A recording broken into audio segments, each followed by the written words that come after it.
As we near the end of Bitcoin's fourth epoch, it is time to ask yourself, how are you progressing in your Bitcoin journey? And if you are not yet taking self-custody at this stage, I don't know what to tell you. And even if you are, maybe there are ways to improve your setup.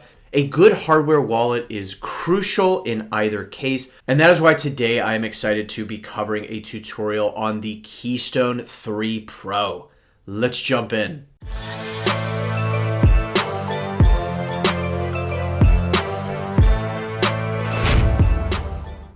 This video is made possible by Bitcoin trading cards, and I am pumped to have them as the first sponsor on my channel. I met Aladdin and the team back at Pacific Bitcoin 2022, and I'm not gonna lie, at the time I thought, okay, cool, a quirky little Bitcoin project, but little could I have imagined at the time how this project would capture imaginations. I've personally used these to orange pill people that I care about in my life. The art is stunning and features Bitcoin artists all around the world. You get high quality Bitcoin education on topics like economics and freedom as part of that, which makes this, as you can imagine, a really special project for me. And I'm not gonna lie, it makes you want to collect these. The community behind this is also truly insane. And I think they have a real shot at bringing Bitcoin to the mainstream. So if you're curious to check them out, head over to btc-tc.com where you can find the different series they've launched. And hey, if you do end up snagging some cards, you'll also get some Bitcoin rewards back on your purchase, powered by Jolts. Here's to ripping packs and stacking sats.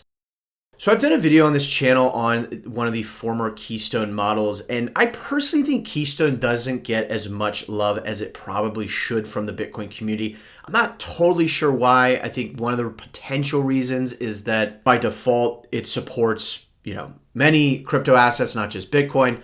Although they have just released their Bitcoin-only firmware for the latest Keystone 3 Pro model. And so let's do a quick overview on the device, and then we will get into the setup tutorial. But for one, in terms of the design, you have this nice big touchscreen interface. I'm telling you, that is super nice. And we'll see this come out in the tutorial when we are using this device in an air-gapped fashion to convey information back and forth using QR codes. That bigger screen size is super helpful. The firmware is all open source, something you definitely want in a hardware wallet. As just alluded to, you can use this in an air-gapped fashion, or you can connect it via a wired USB cable that it comes with. It's got a good camera. It's even got a fingerprint scanner if you want to enable that feature for authorizing Bitcoin transactions. And particularly in this latest model, you actually have 3 distinct security elements in the device, which is quite unique. A security element, as a reminder, is the piece of the hardware where the private key is actually stored. That data is actually written onto the secure element. And so one, having quality secure elements is super important. But two, I think that's an interesting approach whereby it's effectively their method for more easily, I think, creating things like a decoy wallet, right? You could have one seed phrase on one of those secure elements with a little bit of Bitcoin. And so if someone ever is physically accosting you, trying to get, into your device, $5 wrench attack, whatever, you could take them to that decoy wallet and it will look perfectly normal. It'll be like, okay, like I've wrangled this Bitcoin from this individual. And then meanwhile, behind a separate passcode, you have a different seed phrase entirely. You also have some more advanced features like Shamir secret sharing if you want to do that for your backups. And there's even a self-destruct feature which will automatically wipe the device if it is detecting physical tampering, which is quite interesting. And then at a $129 price point, and they're actually currently running some discounts by the time you see this video. I don't know if those will still be running, but even if they're not, at a $129 price point, I think that's quite fair for what you're getting. Again, my 2 cents. But with all that, let's jump into the unboxing and setup of the device. All right, so we have got the Keystone 3 Pro. It should look something like that. Let's go ahead and get the plastic wrapping off. Okay, and so inside we have got this handy box, and inside we have got the device itself. Looks awfully clean, I must say. So we have got the device, as you can see. We have the power button here. We have the camera on the back, which can allow you to do air-gapped transactions via QR codes. There is also that fingerprint scanner, which is pretty cool. That can be, if you would like, a way that you can sign transactions. We've got the charging port that goes there. So you have a USB cable that's included, so you can power this up. And then finally, we also have the micro SD slot here on the side, as you can see. Feels pretty sturdy. I like it a lot. And if we power it on, we can see what that looks like for the very first screen. Before we do all that, let's quickly just take stock of what else we've received. We have got the USB cable. So this will connect into the Keystone device, and then you'll plug this in the other side. Now, one quick word, if you do want to use this in an only air gap fashion, meaning you never connect this directly to a internet connected device, then you will want to plug this into, some basic charger, right? A wall plug or whatever it is. You won't want to plug this into your laptop for purposes of charging the device. So just a quick comment there if you do want to use this in a fully air gapped fashion. You've got these seed phrase cards. So a bunch of cards where you can write down your seed phrase. And we've also got the handy quick start guide. You get a discount code on your next purchase, which is pretty nice. You get the user manual in a bunch of different languages. So all of that is good. But today we are, of course, going to walk you through it. So let's get started. So let's get the screen off here. As you can see, this nice big touchscreen really is nice. So we'll go ahead and forward ahead. We want English. This is nice. This is just a verification step to ensure that, nothing's been tampered with in terms of the physical device in the process of shipping it to you, whatever the case is. So let's go to the website, keyst.1/verify. So here's the website, device verification guarantee. So you can double check and ensure that the device itself isn't corrupted. So let's go ahead and hit the verify device button. And it's going to then present a QR code, and we are going to hit the scan QR code button at the bottom of our Keystone device. And we are going to scan. We can see that the verification code is being calculated. And so now we're going to go and hit the verification code on the website, and we'll hit verify. And it is authenticated. Your device is secure. So again, great little first step to make sure that there haven't been any sort of supply chain attacks, no tampering, etc. So we'll go ahead and hit verified at the bottom of the device. And so now we want to update the firmware. And so you have two ways to do this. You can do this via the USB. So you can, connect the device into a computer from which you will download the latest firmware. And to demonstrate how to do this in a fully air gap fashion, what I will do today is via a micro SD card. Do note that the micro SD card does not come with the device, so you will need your own. And so to help us with that, I have just got a little SanDisk. What size is this? 8 gig SanDisk micro SD. So I am going to put this into my computer, and then we are going to say via micro SD card here, and it will give us instructions, ensure that we have at least 20% battery. We do.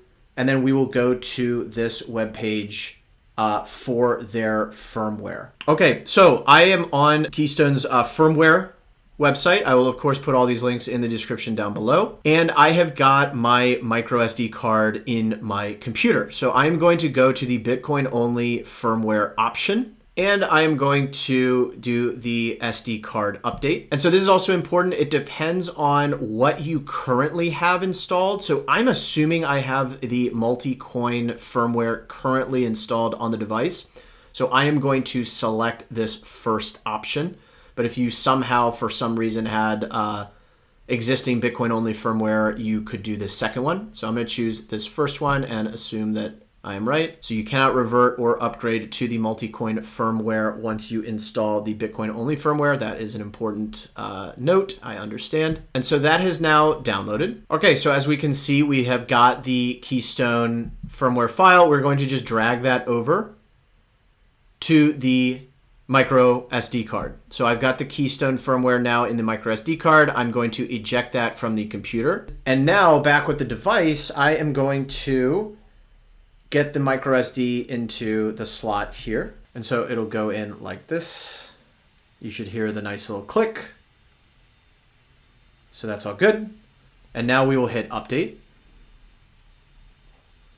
Starting update. And then you'll see it might power off and then power back on again, and it will install. So we'll give this just a moment for this to complete. All right, so as you saw, I had the new update. So that is all good. I guess it dumps us back on this page. So I can go ahead and skip this since we have just done it.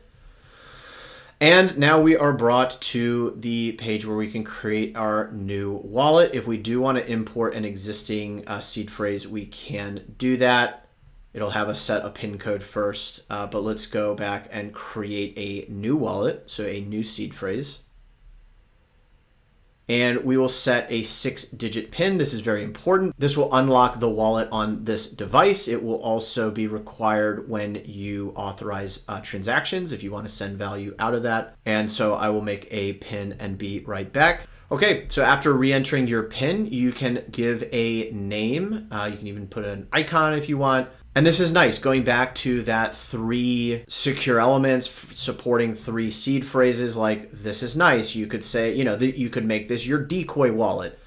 You could make this your real wallet. Obviously, you wouldn't want to call it that, but you know, you get the point. So for keeping it really simple, let's just say, you know, wallet 1. Couple different options here. You can do a standard seed phrase, 12 or 24 words seed phrase. This is most common. Or you can do a Shamir backup. So if you hit this, you can say how many shares of the key that you want. I've covered Shamir secret sharing in another video that I will flash up now in the editing, if you want to take a look at that. In a somewhat similar way as to how, you know, you have like a multi-sig wallet that requires multiple keys in order to spend the funds. Shamir secret sharing is basically taking a single key and splitting that into these shares that would need to be recombined in order to spend your sats. So that is available if you want. That is pretty cool. For our purposes, we're just going to do the standard seed phrase. Honestly, if you're just starting out in particular, I would recommend the standard approach. We are often our own worst enemy when it comes to complexity, so keep it simple. Okay, it's giving us this nice cue. Check your surroundings. Never share it with someone else. And so here is our seed. So we are going to write this down. You can regenerate this if you want, but we're going to write this down on one of the handy cards that they have provided. And if I was doing this for real, I would obviously not be showing it on camera. I would not be showing it to anyone for that matter. And I would keep this extremely safe. There are steel-plated versions of this that you can get. You can kind of chisel your words in so that protects against flood and fire damage. Again, check out that video I just referenced for some tips there. But I'll write this down and be right back. Okay, so we've written them down. We can go forward, and it's going to ask us to confirm in the correct order to validate that we've written it down correctly. So I'm going to do that and be right back. So it is creating my wallet. It is writing that data to the secure element where that data will stay. That is the whole point of a hardware wallet, is that your private key that it is currently generating is never going to leave this device. And so here we go. Super clean, receive, scan, pretty easy. We can hit the wallet in the top left and just see a little bit of information. This is where we can export our extended public key, which we will do momentarily. We can also switch between testnet and mainnet, which is nice, right? If you want to kind of test things out on testnet, you can do that here, which is a nice feature. We can hit the buttons at the upper right and either connect a software wallet, and this is what we are going to do. So this is kind of yet another way. That's actually really nice. So like Sparrow, for example, is what we are going to use. And it is going to present us with the QR code that we will scan on Sparrow when we set that up. We will do that momentarily. You can also go to these device settings. And this is where you could add something like a passphrase which effectively serves as a 25th word. Again, I would probably start off really simple, right? It is more than secure with 24 or even 12 words for that matter. So again, don't overcomplicate it, but this is where you can come and add an optional passphrase if you would like. You can always change the name of the wallet. You can delete it if you would like. I actually think this is probably a useful step for folks to do as well, like practice wiping the wallet from this device. And what you're emulating there is a situation where you've lost the device, you've physically lost this, and let's say you get a new one, and then you can practice restoring this seed from this information, right? And you would do that by, adding a wallet, and then you would go through that process, and instead of creating the new seed, you would simply import it and put in your 24 words to restore that wallet. So that's a really good step to get comfortable with doing prior to sending a ton of Bitcoin to this wallet. Something I would definitely recommend. You can always check your seed phrase here as well. Okay, so that's where you can add wallets, delete it, manage it, whatever. There are some system settings here. You can turn the vibration on or off, verify your device. Wipe the device is maybe perhaps another way to do if you had multiple wallets and you just want to wipe the whole thing. There is an option for that. And then the connection method. Yeah, this is actually really nice. So you have this explicit air gap mode. So when enabled, the USB can only be used for charging and not data transfer. So that's nice as well. So we'll toggle that on in our case. You can always see what firmware version you are in this About section. So we are ready to receive some sats. But what we're going to need to do, because this is a hardware wallet, right? And it's, I haven't even connected this to anything. We're going to need a way to be able to visualize our balance, right? How is it going to fetch information from the blockchain to know when a transaction has confirmed and thus when I have those sats? And furthermore, how are we going to broadcast transactions to the Bitcoin network when this device is not connected to the internet itself? To do that, we are going to do what's called pairing the hardware device. What we're going to use this for is basically producing the signature from the private keys that will never leave this device. So for our purposes, as you will see, I have got Sparrow wallet up on my laptop. Sparrow is most definitely my favorite desktop wallet. It supports just everything. It's a great multi-sig coordinator. It's great for pairing up with your various hardware wallets, whether it's the Keystone 3, whether it's your Cold Card, whether it's your Foundation Passport, Blockstream Jade, the list goes on. They have great privacy features like Samurai Wallets, Whirlpool implementation built in. And I have done videos on all of these things that I am rattling off. So if you are not subscribed to the channel, be sure that you are and take a look at some of the other videos. Well, let's go ahead and set this up. And so what we're going to do is first on the device, and we even saw this in a couple locations, either in the wallet, we can export that extended public key presumably to the micro SD card. That is certainly one way that we can pair this up. Or it looked like we had over here this nice connect software wallet option. You can just click that and choose the appropriate option, in our case, Sparrow. Obviously, you can do this with Blue Wallet as well, which is a great mobile wallet. And then Nunchuck is also a very nice, both mobile and desktop as well. Again, we're going to do Sparrow today. So we're going to hit the Sparrow option, and it's going to now start displaying this rotating QR code. And so what I'm going to do is come over to Sparrow, and I'm going to say new wallet, and we'll call it, Keystone 3. We will create the wallet. It's a single sig wallet. The script type is native SegWit. By the way, you can change that. If you come back and say receive and go to this little button at the top, you can hit the address settings and toggle, maybe to Taproot, etc. And then you can export the extended public key with that script type as well. So that's really nice, right? So here, you can change the address type, and so you can export your extended public key of different types. That is super slick. But again, we're just going to come back and go to connect software wallet, Sparrow. And so here in Sparrow, we can see there's a few different ways to do this. We can connect a hardware wallet through a connected wire connection, or we can do that in an air-gapped fashion. And that is what we're going to do today. So we're going to select this second category and we're going to go to the Keystone and hit scan. Now this will be a real test of the screen here on the Keystone.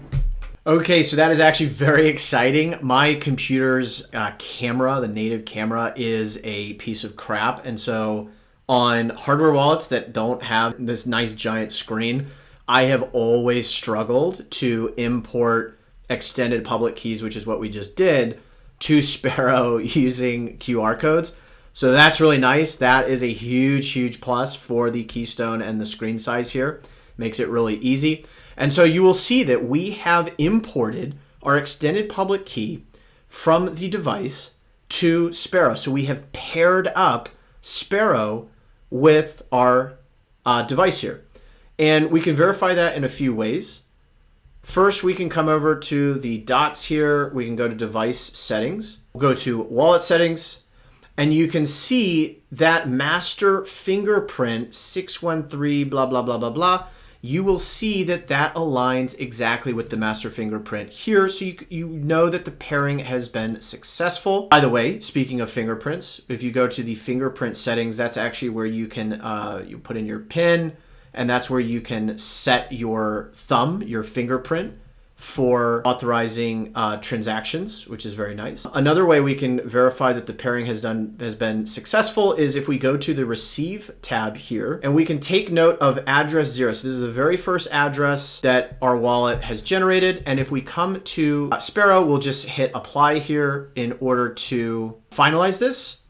This password, this is not a passphrase. That is different. This password is simply local to Sparrow. I'm going to hit no password just because this one is for demo purposes that I'm doing currently. And if I come to the receive tab now, I will be able to visually inspect that the address that Sparrow is generating here is aligned to the address in my Keystone device. So that is yet another way that we can verify that the pairing was successful. Okay, so that's good. So now let's send ourselves some Bitcoin. I can do that in one of two ways. I can copy this address from Sparrow and paste it elsewhere. I can scan the QR code in Sparrow. Or what's also nice is you can do that just from the Keystone device itself. You can just scan this receive QR code. And so let's go ahead and do that. Okay, so here I am in Blue Wallet. Blue Wallet is a nice self-custodial mobile wallet.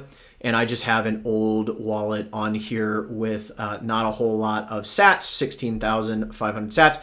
But we're going to use this for our demo amount today. And so what I'm going to do is I'm going to hit the send button. I'm going to hit the scan button. And I'm going to scan the QR code on my device. Again, I could have scanned it on Sparrow. I could have scanned it directly on my device.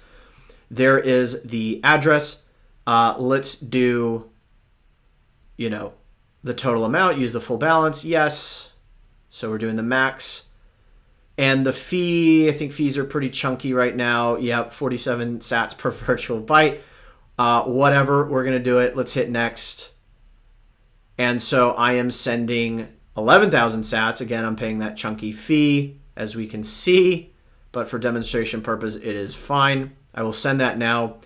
And so the payment has been sent, and we can click in and see the details here, view it in a block explorer, and see where it is sitting. So yeah, we can see fees are really elevated right now, but we are slated for the next block. So let's give that some time to complete.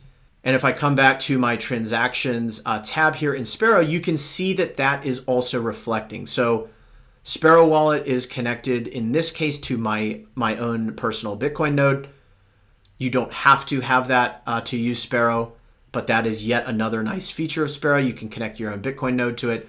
And so my Bitcoin node now knows and sees that, hey, I have this pending transaction to the tune of 11,000 sats. So let's give this some time to get its first confirmation, and then we will be right back. All right, so we have got some confirmation. You can see I even bumped the fee. I did a video not too long ago on preparing for a higher fee environment, consolidating UTXOs. If any of that represents new topics for you, I would absolutely urge you to take a look at that video because it has a lot of really good information. So now that we have some sats, we can, of course, send them as well. And so to initiate a send, we are going to go to the Send tab in Sparrow. Now let's determine where we want to send this to. Let's go ahead and just send it right back to the blue wallet where I just sent it from. So I'll hit this camera icon. Okay, so it is right in the address, you know, whatever, blue wallet. And let's do the max amount. So we're basically 42 sats per virtual byte will get us a high priority. And you can see as I drag the fee around, I can see, okay, low priority, medium priority, you know, etc. And the amount that I'm sending and the fee that I'm sending. But this is how I would construct the transaction, right? I have the address that it is sending to, I have the amount, I have the fee level specified. You know, keep in mind, if you were to like pull this all the way here, it's below the minimum because this thing is not even going to stay in the mempool or in the memory pool where transactions are pending, waiting to be confirmed, because Bitcoin nodes don't have an infinite amount of memory to hold all of these pending transactions. So there is literally a level at which you are going to just not even get it to go. Don't worry, you don't lose your Bitcoin, but you will not be successful in sending the transaction. So you need at least a low priority. So maybe let's kind of, you know, leave it there, for example. We'll go and say create transaction. And we are going to finalize the transaction for sending. And so because we are using this in an air-gapped fashion, there are a couple ways we can do this. We can use this show QR code button, which is what we will do in a moment. Or we can also save this transaction to an SD card and then put the SD card into the Keystone, at which point we can then generate a signature against that transaction and then pass it back to the computer. Again, this is how we are applying signatures so that we can send our Bitcoin without connecting the Keystone to an internet-connected device. Fortunately, in our case, the QR code is a much easier method of doing this. So I'm going to say show QR. And then I'm going to come to the Keystone. I'll put in my PIN. And I'm going to hit scan, the simple scan button at the bottom. And so I'm going to go ahead and scan the QR code. And you will see that I am presented with the expected details. So I see the amount that I'm sending. Okay, I see the fee amount, I see from where it's sending and to where it's sending, and so I can swipe this to confirm. It's going to ask me for my PIN to authorize the transaction, or if you had turned on your fingerprint option, you would put your fingerprint, and it has applied the signature. And so now what it's popping back is a QR code to be scanned from Sparrow. So we've taken that partially signed Bitcoin transaction from Sparrow, we have applied a signature using the private keys on the Keystone, and now we are going to present it back to Sparrow to broadcast to the Bitcoin network. So I'm going to cancel out of this on Sparrow, and I'm going to hit the scan QR option.